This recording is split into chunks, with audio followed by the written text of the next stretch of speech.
avid royal watchers, and welcome back to the channel. In today's news, Prince Harry and Meghan have arranged for money generated from their wedding broadcast to go toward feeding hungry children during the coronavirus pandemic. The couple pledged just over £90,000 to the charity Feeding Britain for its programs across the UK, which provide families in need with hot meals and food packages. The funds have been called a godsend by the organisation's national director Andrew Forsey and come from excess profits from the BBC's royal wedding broadcast. The Archbishop of Canterbury, who presided over the Sussexes' May 2018 marriage, is a president of Feeding Britain.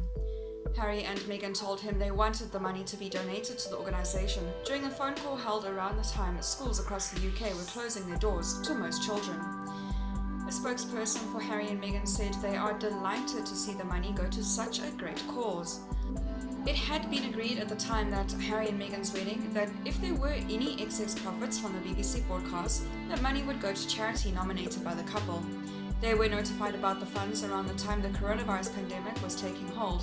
It is understood the Sussexes thought it was fitting that funds generated from their wedding go to the charity supported by the Archbishop, who played such an important role on the day. Forsey says that this donation will help Feeding Britain to sustain their programs until schools open. The social and economic consequences of coronavirus have sent shockwaves across the Feeding Britain network.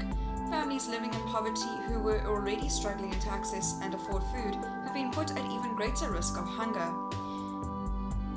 He added that the money, which is expected to arrive this week, will keep breakfast, lunch and dinner, so 3 square meals on the table for many tens of thousands of children across our network.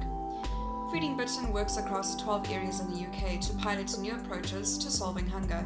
During the COVID-19 pandemic, the charity is also forming new partnerships in London and Scotland and is running an emergency food program providing hot meals and food packages via home delivery and collection points for those in need. Harry and Meghan saw the work of the charity firsthand last January when they visited Feeding Britain's first Citizens supermarket in Birkenhead. The magic that they left on the town that day had been carried forward through this very generous donation, Forsey said. He had been told of the donation not long after their second Citizens supermarket opened in Coventry. Among the first families being helped were those whose children had been sent home from school. The children were hungry in the absence of their free school meals, he said. A spokesperson for the Duke and Duchess said that the couple were moved to hear Feeding Britain's efforts to provide support during the ongoing coronavirus crisis. The Duke and Duchess were able to speak to the Archbishop recently and were moved to hear all about the work Feeding Britain was doing to support people during COVID-19, the spokesperson said. They have particularly fond memories of their visits to the Children's Citizen supermarket in Birkenhead, especially the generosity and compassion of everyone working there to help others. They are delighted to be able to ensure this money is donated to such a great cause. That is all for today's news. Thank you very much for watching, and I'll see you in the next video.